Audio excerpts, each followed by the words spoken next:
Today is the first Thursday in May, which is often an election day in Britain.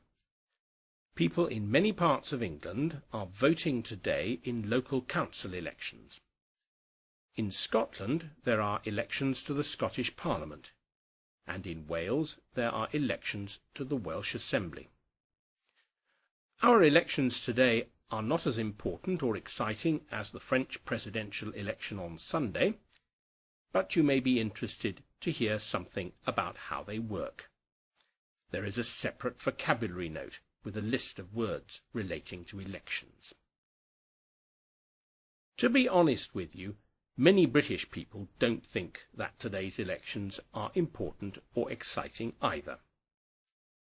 Turnout for the local authority elections in England will probably be low.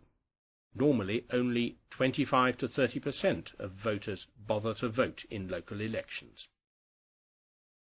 Turnout for the elections in Scotland and Wales will probably be higher. But election day is always important and exciting for one group of people, primary school children. Many primary schools are used as polling stations, that is, places where people go to vote. So naturally the children get a day off school. This morning I went to my polling station at our local primary school. Apart from myself, there were only 2 other voters there. The officials at the desk asked me for my name and address and checked that I was on the election register.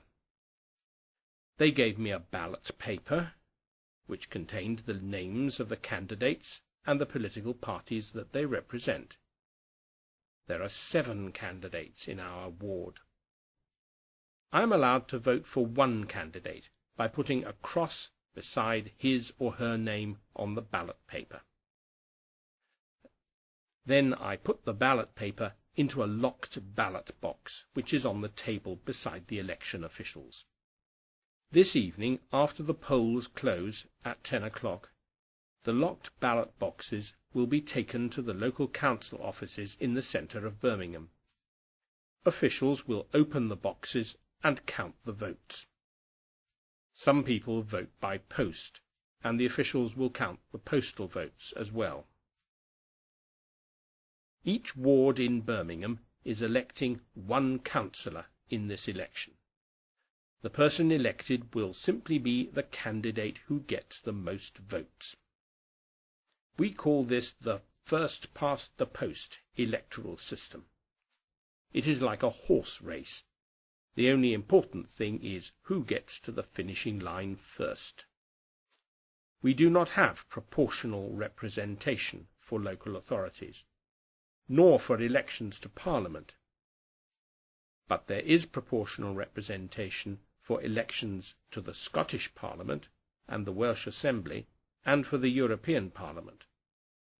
Some people think we should have proportional representation in all elections. The first-past-the-post system favours the big parties, Labour and the Conservatives, and naturally these parties do not want to change. Small parties, such as the Liberal Democrats and the Green Party, find it difficult to win any seats under first-past-the-post, so they generally support proportional representation.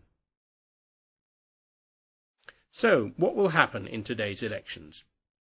In Birmingham, the local authority is run by a coalition of Conservatives and Liberal Democrats.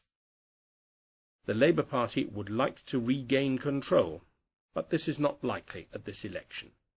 Indeed, Labour is likely to lose seats at these elections, partly because the Labour government is unpopular at present.